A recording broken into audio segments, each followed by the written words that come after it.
Hotline. Doc Alian, good morning. Yes, good morning, Action Art. No? Good morning sa tanan tagpulamati sa Action Radio. Ari karon nga aton nga Kanlaon Volcano Bulletin, gin-issue July 5, no, 8 a.m. no. Actually subong nag-decrease ang aton seismicity no, from 41 sa nagliligad nga adlaw. Subong ang aton nga monitoring sa volcanic earthquakes or 17 na lang no.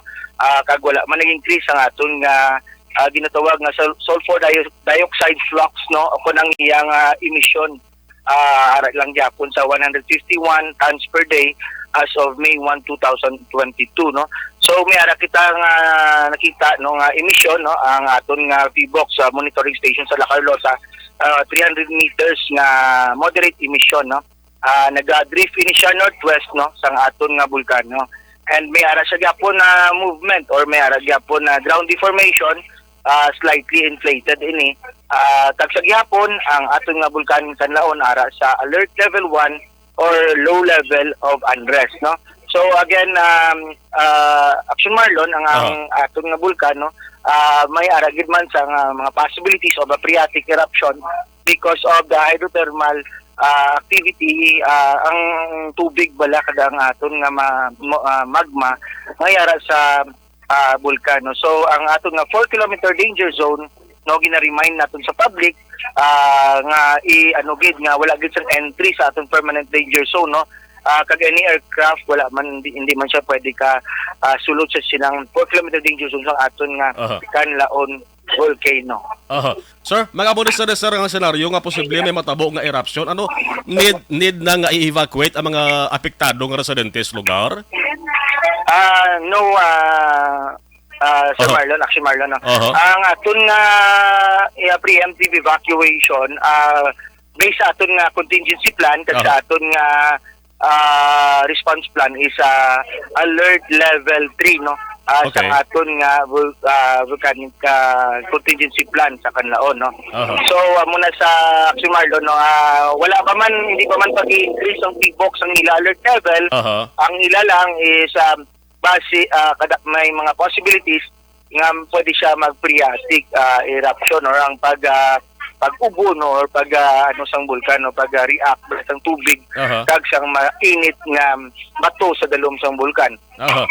But again, we are closely monitoring sang ining mga pag-iho niya no. So kita no nakakandak na kita sang aton nga evacuation drills sa aton nga Kanlaon volcano. Twice na kita sa sa may ara kita sa La Carlota, may ara man kita sa La Castilla nga nakandak ng mga evacuation drills no. That will be in case of the worst case scenario and for alert level 3 evacuation sang aton nga bulkan Kanlaon.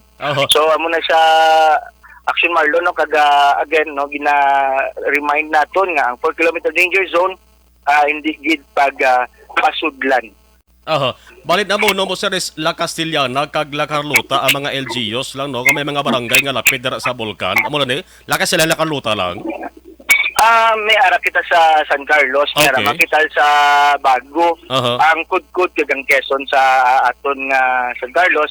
Ang sa La Castillana do apat na ka barangay kabagnaan no. Ang aragid sa lapit ang iya pagigali sang Moises Padilla, ang iya sang may ara man sila barangay nga lapit dira sa bulkan no. But ang damo gid ang La Castillana kay apat gid no. Ang dira sa Ilihan no kagang dira sa Tag-ang no mga barangay nga lapit gid sa aton 6 kilometer danger zone. Amo na sila ang mga i-evacuate in case of the alert level 3 pa no. And then arang aton mailom no kag aton nga Ilihan sa aton sa Bago nang Mursyata may ara man lapit na barangay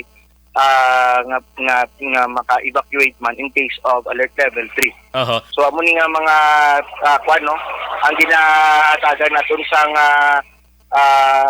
mga drills no and mga simulation exercise. So kung may ara sang in the event of a volcanic eruption. Sa monitoring or sa record ninyo sir, ano man normal lang nga kada tuig nag-aalboruto gid ang bulkan Kanlaon? Come again, Action Mark? Sa record or sa monitoring nyo bala, normal lang ni sa sir nga kada tuig nag-aalboruto gid ba ni siya? Well, sa aton monitoring since 2015 bala naga-use gios na ni siya because we know that active ang aton volcano. Okay, Kaya alert level 1 ini siya, no, low level of unrest, may mga phreatic explosion ini siya nga nagakatabo, no. Hindi naman siya masilingan normal because nga ang ginabutang sang PHIVOLCS is abnormal condition, low level of unrest, no. So pero dugay na ni siya nga ara kita sa alert level 1, low level of unrest, meaning may mga activity, no, ang ating nga vulkan like seismic earthquakes or seismic volcanic earthquakes, no. May ara man siya nga steam, no, kag may ara siya nga ginatawag nga sulfur dioxide emission. But subong, no, ang monitoring sang PHIVOLCS, no, wala man nag-increase, no, nag-decrease siya from 41, subong 17 na lang ang aton seismicity or ang aton volcanic earthquakes, Action Mark. Yes, kabay pa sir, pangamayuan ta nga hindi matabo ning ginakabalakan nga explosion. Imo sir nga advisory na lang sa mga Negrosanon, labi na sa mga residente lapid dira sa Bulkan. Go ahead, sir. Yes, again, no, reminders na sa tanan, no, ang ating message ng ating governor, let us pray, no, prayers naton, let us pray for the safety of the province, no, kaga prayers man nga maging safe kita from the negative impacts ng mga volcanic eruption para sa aton sa Canlaon volcano, no. And then also let us prepare ourselves, no, in case of may ara gid man, no, because we have an active volcano, we should be prepared, no, and let's prepare proactively. So muna perming ginahambal ni Gob, no, pray, prepare, and be proactive in our preparedness sa tanang nga emergencies kag sa tanang nga disasters, no. And also, no, ang aton governor ang kahapon, no, naghatag man sa niya mensahe sa aton National Disaster Resiliency Month. Yes. No, again, we have to change our behavior, no. Ang social norms naton is especially during sa aton nga preparations, no, sa mga times of disasters and emergency, no. We have to change our attitude, no, and be receptive, no, nga ang aton nga kalibutan. May climate change na ara pa kita sa Ring of Fire, no. So di dapat ang preparasyon ara gid sa tagsa-tagsa ka Pilipino, sa tagsa-tagsa ka mga Negrosano, no, o mga Negrense nga ara sa mga areas, especially kung ara siya sa hazard prone area, no.